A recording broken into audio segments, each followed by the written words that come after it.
Akademik lisey tarafdan gelish. Shunday kelasiz.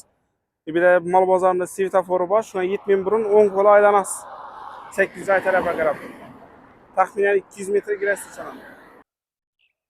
380 yo'lidan mal bozor tarafdan shunday girib kelasiz. Taxminan bir 150 metr atrofida shurada do'kon bor. Do'kondan o'tganingizda o'ng qo'lda aynan shu beton ko'pir bor. Shu beton ko'pirdan o'tasiz.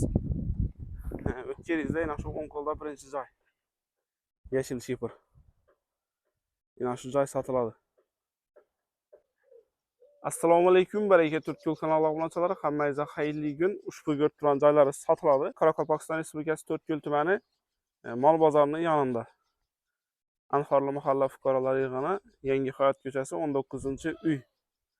Birga ko'rib turganingizdek, gazdan, svetdan, suvdan muammosi yo'q. Maktabi desati yaqin. Hozir joyning ichini pullar bilan qo'llangancha tanishtirib o'tamiz. Baraka Turkiyol kanaliga obuna bo'lib qo'ying. Shunday arzon narxda joy izlab yurgan yo'qlar aynan shu videoni tashakkur. Bu yoqda yana o'ng qo'lda hayvon bor. Hayvon apallashtirib solingan.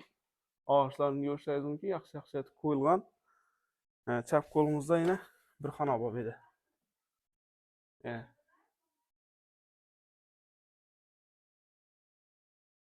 Bu yoqda yana bir xonasi bor.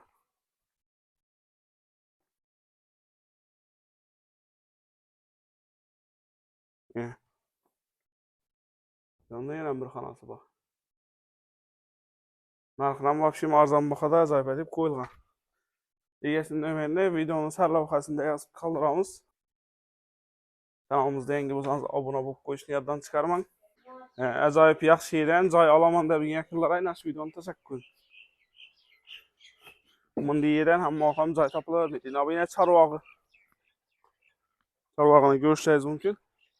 Bir de yine chiroylatib novis chak qo'yibdilar. Chegarasini ko'rib turibsiz, bu yoqning chegarasi ma'lum. Paxsa o'tgan, zaboylangan, keyin bu yoqning chegarasi taxminan ina sho'rlardan ekan. Gelib, ko'rib, yaxshi bemalol xarita tavrasida o'lchab beradilar. Dokumentalni umumiy yer maydoni 12 sotik. Narxi $49,000 qo'yilgan. 1-2 so'm ustida kelishimi bor. Naqd pul bo'lsa, shtir naqd pul bo'lsa sotiladi. Variantlar ham bor. Egasini bemalol aloqa chiqarasiz. Narxi $49,000. 1-2 so'm kelishimi bor.